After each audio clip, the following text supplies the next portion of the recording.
அவ்வளோதான் இல்லை, வாழ்க்கைங்கிறது இப்படிங்கிறதுக்குள்ளே முடிஞ்சு போயிடுது. பார்த்தீங்களா, நான் எதை பற்றி பேச போகிறேன்னு உங்கள் எல்லாருக்குமே நல்லாவே தெரியும். நேற்று மதியானம் சரியாக 1:38க்கு அகமதாபாத் இன்டர்நேஷ்னல் ஏர்போர்ட்லேருந்து லண்டன் கெட்விக் ஏர்போர்ட் நோக்கி புறப்பட தயாரான AI-171 ஏர் இண்டியா ஃப்ளைட் பார்த்தீங்கன்னா 169 இந்தியர்கள், 53 பிரிட்டிஷியர்கள், 7 போர்ச்சுகீசியர்கள், ஒரு கனடியன் உட்பட 12 க்ரூ மெம்பர்ஸ் சேர்த்து 242 பேர் இந்த ஃப்ளைட்டில் பயணம் செய்கிறாங்க. இதில் முன்னாள் சிஎம் விஜய் ரூபானி உட்பட 11 குழந்தைகளும் 2 கை குழந்தைகளும் இந்த ஃப்ளைட்டில் ட்ராவல் பண்ணுறாங்க. ஃப்ளைட்டு பார்த்தீங்கன்னா கரெக்டாக 1:38 நேற்று மதியானம் அகமதாபாத் இன்டர்நேஷ்னல் ஏர்போர்ட்லேருந்து டேக் ஆஃப் ஆகுது. டிப்பாச்சரான 30 செகண்ட்ஸில் 30 வினாடிகளில் பார்த்தீங்கன்னா ஏர்போர்ட்டுக்கு பக்கத்தில் இருக்கக்கூடிய பிஜே மெடிக்கல் காலேஜோட ஹாஸ்டல் பிளாக்கில் அப்படியே மோதிடுது. ஏதோ ஒரு தொழில்நுட்ப கோளாறு காரணமாக இந்த ஒரு விபத்து நடந்ததுன்னு இப்போதைக்கும் பேசிகிட்டு இருக்காங்க.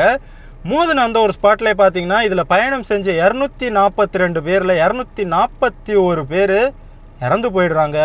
ஒரே ஒருத்தர் ரமேஷ்ன்னு சொல்கிற ஒரே ஒருத்தர் மட்டும் காப்பாற்றப்பட்டு ஹாஸ்பிட்டலில் இப்போ ட்ரீட்மெண்ட்டில் இருந்துக்கிட்டு இருக்காரு. இன்னும் ஒரு முக்கியமான விஷயம் என்னென்னு பார்த்தீங்கன்னா, இந்த ஃப்ளைட்டு மோதின அந்த மெடிக்கல் காலேஜோட ஹாஸ்டல் பிளாக்கில் சாப்பிட்டுக்கிட்டு இருந்தவங்களும், நேற்று மதியான டைம் இல்லையா, அப்போ சாப்பிட்டுக்கிட்டு இருந்தவங்களும், அந்த ஹாஸ்டலில் ஸ்டே பண்ணி இருந்தவங்களும் நிறைய பேர், 100க்கு அதிகமான பேர் இடிபாடுகளில் சிக்கினவங்க, இப்படி நிறைய பேர் மருத்துவமனையில் அனுமதிக்கப்பட்டிருக்காங்க.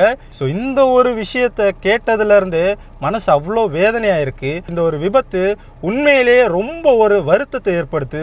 எனக்கு ரொம்பவே கஷ்டமாக இருக்குது இந்த ஒரு விஷயத்தை கேள்விப்பட்டதுலேருந்து.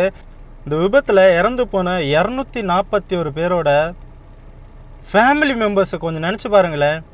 என் பையன், என் ஹஸ்பண்ட், என் ஒய்ஃபு, என் தம்பி, என் அக்கா ட்ராவல் பண்ணுறாங்க, போய் ரீச் ஆனதும் எனக்கு கால் பண்ணுவாங்கன்னு எவ்வளோ ஆசையோடு காத்திருந்துருப்பாங்க.